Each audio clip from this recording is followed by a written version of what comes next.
And then this Levantine misfit, who quite regularly rears his ugly head on Twitter, chimed in and said, "A blonde guy interrupts a Biden rally. Reminds me of Aaron Bushnell. Nordic men really, really love the Palestinians. Their cause has made them rediscover their Viking spirit. Weird."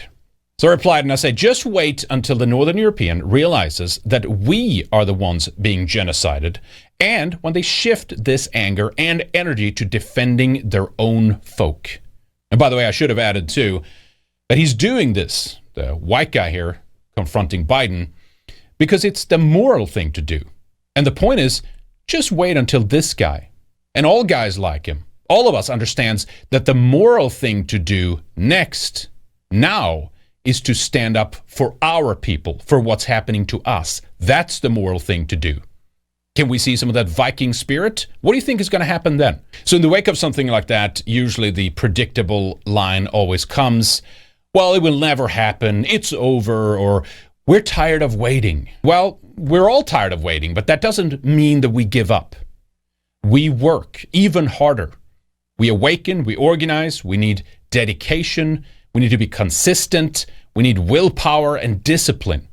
We need to learn to put our frustration and anger to good use and to do productive and constructive things that help our folk and ourselves to develop the perseverance that we need right now. And it reminds me of this other comment I often see when these types of matters come up. And it's regarding, content producer. I don't like that term, but let's call them dissident right contributors or something like that, right? They have a channel, they do articles, maybe they've written a book or two or more, they do videos, something like that. And it usually boils down to basically, I've said everything I need to say, and I don't want to repeat myself. I see that comment quite a few times over the years.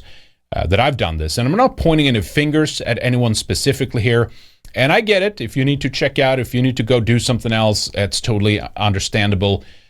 But when I see it from the point of view of like giving up, or like, well, I've said everything I want to say genuinely, and then they just think there's nothing left for them to do, I feel strongly that these people are missing the mark.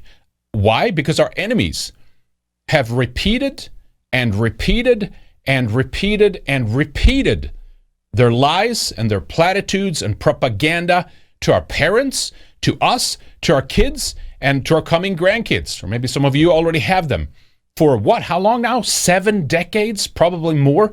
And we need to do some of that back at them.